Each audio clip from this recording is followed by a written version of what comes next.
La mujer de un respetado agente de policía fue asesinada en su casa, pero el móvil no estaba claro.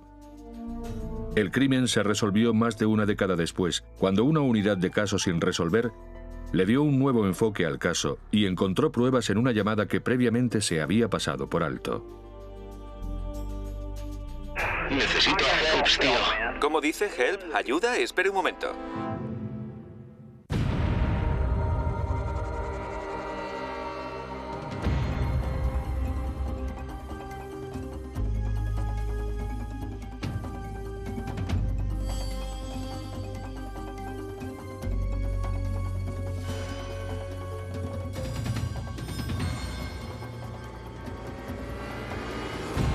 Crímenes imperfectos.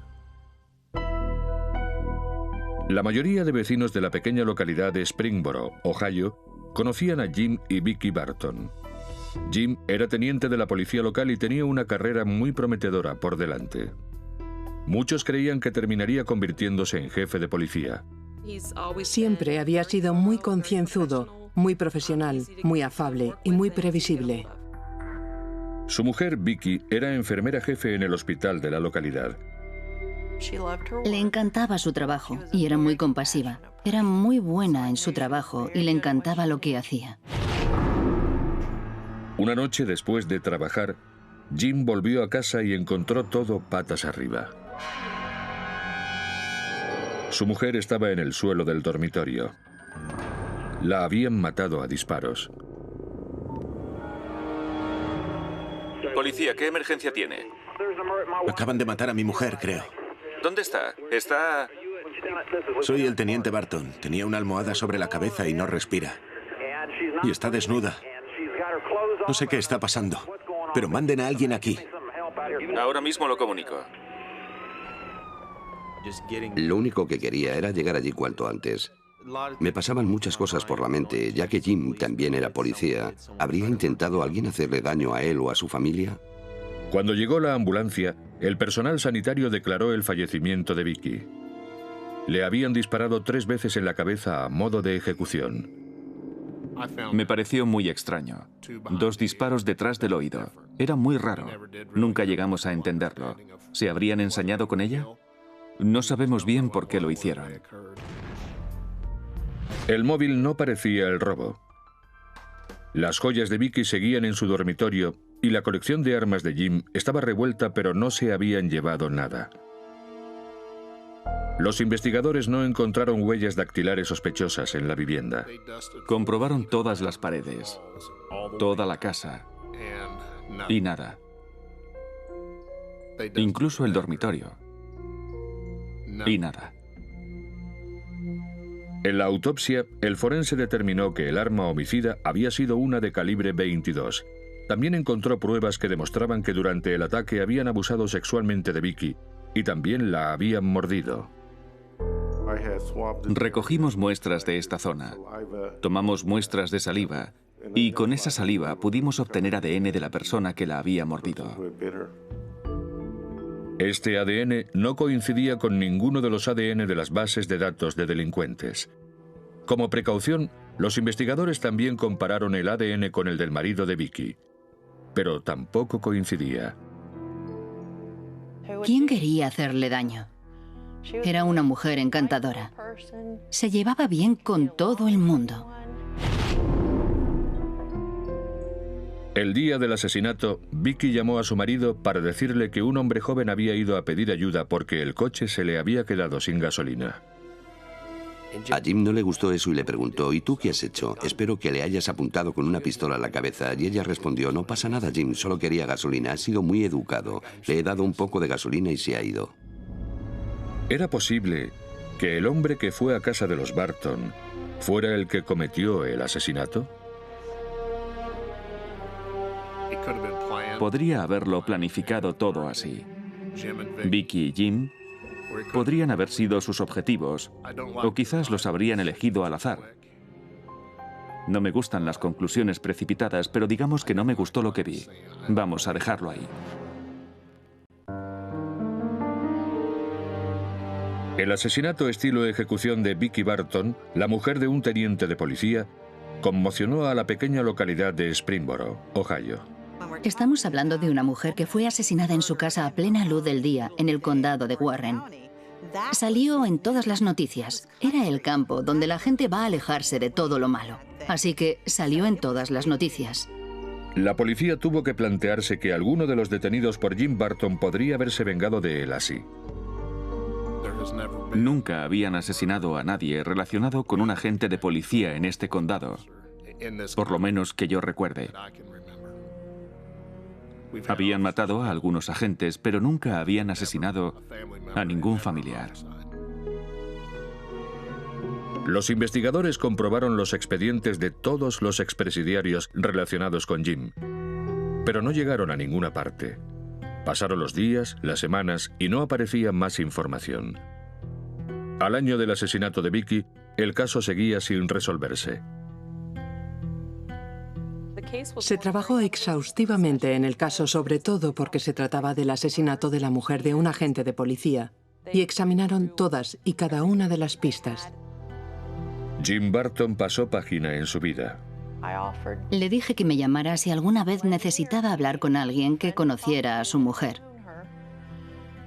Y entonces me pidió mi número de teléfono. Lo apuntó y me dijo que me llamaría. Y lo hizo la noche siguiente. 15 meses después del asesinato de Vicky, Jim se casó con Mary Ann Lacey, una amiga de la infancia de Vicky y dama de honor en su boda.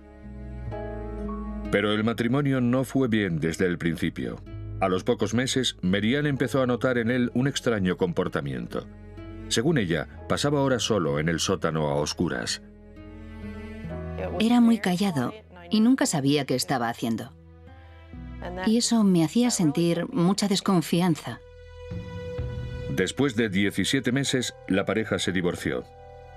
Mientras tanto, los investigadores siguieron buscando al asesino de Vicky. Era algo que seguía atormentando a toda la comunidad.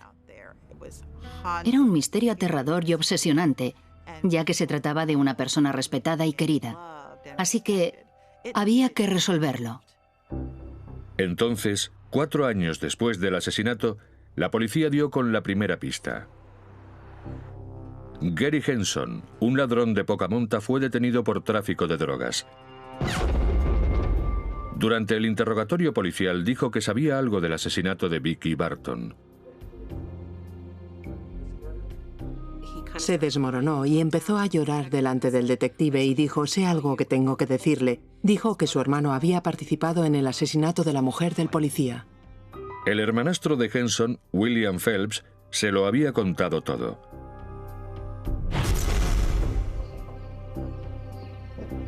Según Phelps, tenía que ser solo un robo, pero su cómplice, que posiblemente estaba drogado, perdió el control, abusó sexualmente de Vicky Burton y la mató. Los investigadores averiguaron que William Phelps no fue a trabajar el día del asesinato de Vicky. Y por desgracia, no fue posible interrogarle.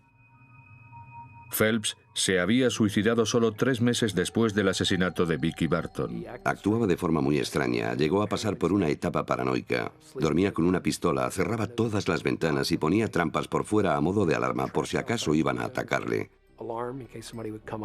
Después del homicidio, empezó a actuar como si tuviera mucho miedo. Y según Gary Henson, Phelps nunca reveló la identidad de su cómplice.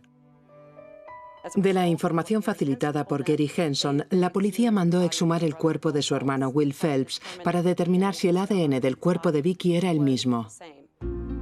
El patólogo forense Lee Lehman buscó ADN de Phelps en su dentadura. Le extrajimos algunos dientes en busca de ADN, porque las células dentro de los dientes están bien resguardadas por materiales bien resistentes como el esmalte, y no se contaminan por las bacterias ni la putrefacción. El ADN de Will Phelps no coincidía con la saliva del cuerpo de Vicky Burton. Y el ADN de Gary Henson tampoco. Tenemos pruebas que demuestran que estuvo en la cárcel durante el homicidio. Es imposible que fuera él. Otro callejón sin salida. Me levanté y me fui a dar un largo paseo. De hecho, salí de la oficina y estuve conduciendo un rato pensando, ¿qué hacemos ahora? Pasaron otros 4 años. Pero entonces, una unidad de casos sin resolver reabrió la investigación del asesinato de Vicky Barton. Estaban particularmente interesados en un comentario que había hecho Jim Barton a un compañero en la escena del crimen. Me dijo, la han matado, tío. Esos asesinos cabrones la han matado. Pero ¿cómo sabía Jim Barton que hubo más de un asesino? No se habla en plural a menos que sepas que hay más de un implicado.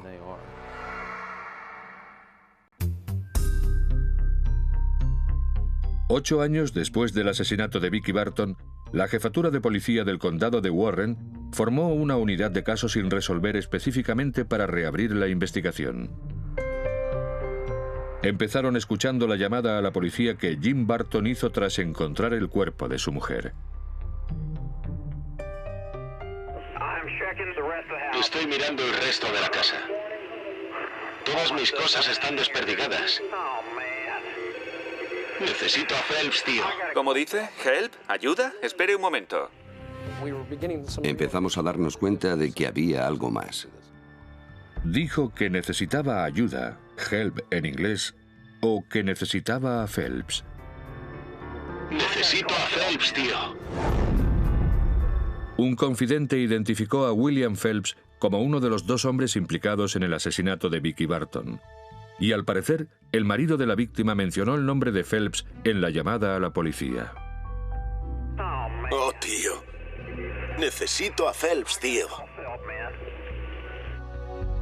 Jim Barton, que seguía siendo teniente de policía de Springboro, insistía en que dijo help. Según él, no conocía a nadie llamado Phelps.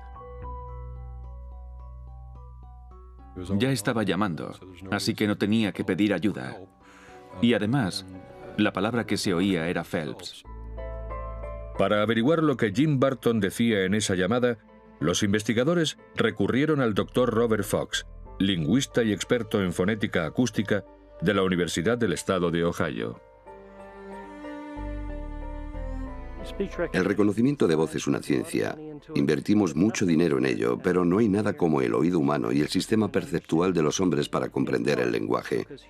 En parte porque los hombres hablamos y escuchamos y hay una conexión muy grande entre una cosa y la otra. Le pidieron al Dr. Fox que determinara si Jim Barton había dicho Phelps o help. Y para eliminar posibles prejuicios, no le dijeron más que eso. Policía, ¿qué emergencia tiene? Acaban de matar a mi mujer, creo. ¿Dónde está? Está...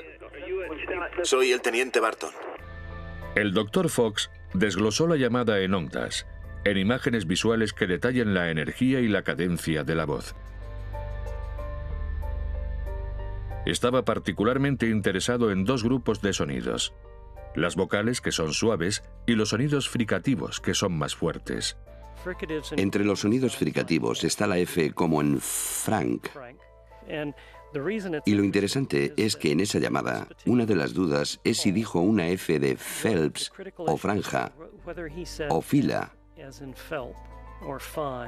o si dijo una H, lo cual habría indicado que dijo help. Necesito a Phelps. Necesito a Phelps. El Dr. Fox utilizó un programa informático para realizar un análisis de espectro de los sonidos asociados con letras independientes en la grabación. Aislé una serie de Fs de la voz del señor Barton y comparé esas Fs de una forma sistemática. También aislé la voz del señor Barton diciendo varias Hs y la comparé con los sonidos fricativos. Necesito ayuda. Necesito ayuda. Necesito a Phelps. Necesito a Phelps.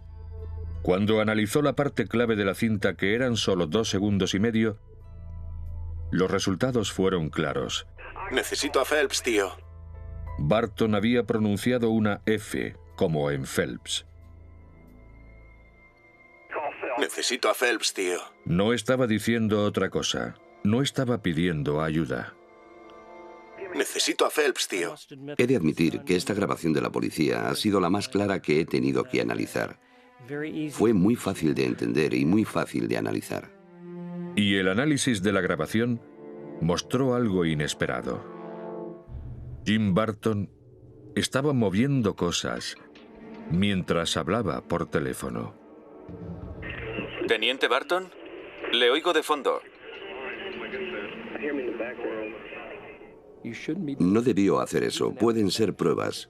Y él es un profesional. Sabía que no tenía que tocar ni manipular nada de la casa. ¿Tuvo algo que ver con el robo de su casa ese día? No, nada. ¿Tuvo algo que ver con el asesinato de su mujer ese día? Nada. Jim Barton seguía manteniendo su inocencia e incluso accedió a someterse a una prueba de polígrafo. No superó la prueba. Cuando se dio a conocer la posible implicación de Barton, una camarera local declaró que vio a Jim Barton y a William Phelps juntos en su restaurante. Vio a Jim Barton hablando con Will Phelps. Jim Barton negó conocer a Will Phelps, pero según la camarera, habían estado juntos. 10 años después del asesinato, Jim Barton fue detenido y acusado por su complicidad en homicidio involuntario. El confidente de la policía, Gary Henson, reveló una información que hasta ahora había mantenido en secreto. Contó a nuestros investigadores que Jim Barton se había puesto en contacto con su hermano y que le había dicho: «Quiero asustar a mi mujer. ¿Podéis robar en la casa para asustarla?» Pero, ¿por qué quería Jim Barton asustar a su mujer? Cuando se supo la respuesta, nadie, ni siquiera los amigos de Jim, podían creerlo.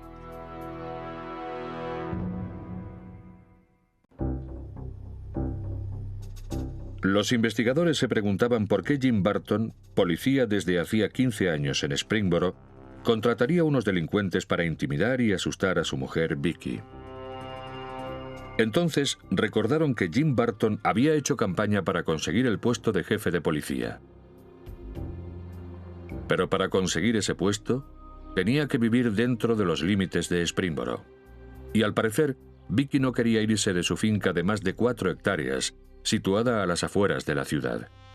Lo hizo por eso. Quería asustar a su mujer para que se fueran de la granja e irse a la ciudad para conseguir el puesto de jefe de policía.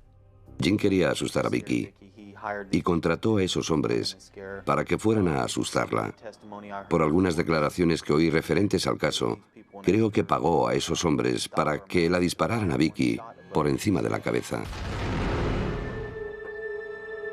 Los investigadores creen que fue William Phelps el que llamó a la puerta de Vicky diciéndole que se había quedado sin gasolina. Hizo eso para asegurarse de que estaba sola en casa.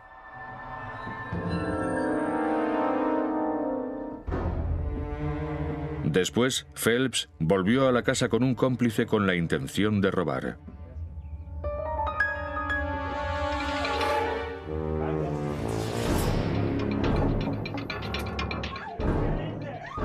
Pero en lugar de eso, su cómplice, que posiblemente iba drogado, perdió el control y abusó sexualmente de Vicky. Después la mató para que no pudiera identificarlos.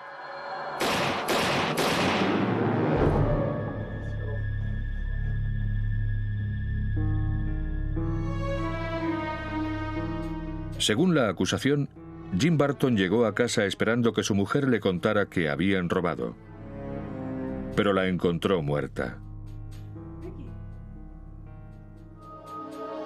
Llamó a la policía para denunciar el crimen, pero según los expertos, farfulló algo que le incriminaba. Parecía que hablaba consigo mismo. Estoy echando un vistazo en el resto de la casa. Todas mis cosas están desperdigadas. Dios, necesito a Phelps, tío. ¿Cómo dice? ¿Help? ¿Ayuda? Espere un momento. William Phelps se suicidó 3 meses después del asesinato de Vicky, posiblemente por su implicación en el caso. No dejó nunca nota escrita y su mujer se preguntó durante muchos años qué ocurrió y por qué se suicidó. Curiosamente, Jim Barton se trasladó a Springboro al poco de morir Vicky.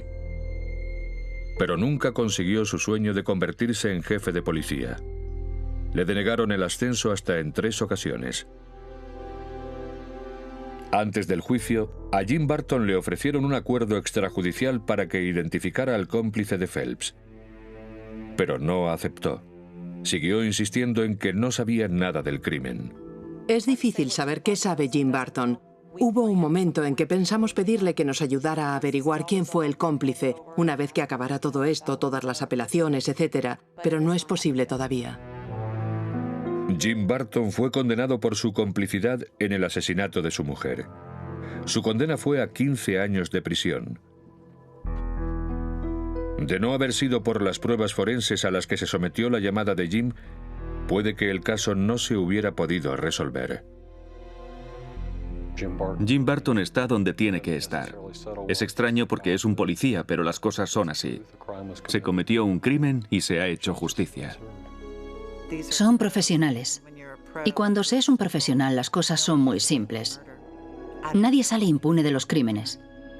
No importa qué uniforme se lleve.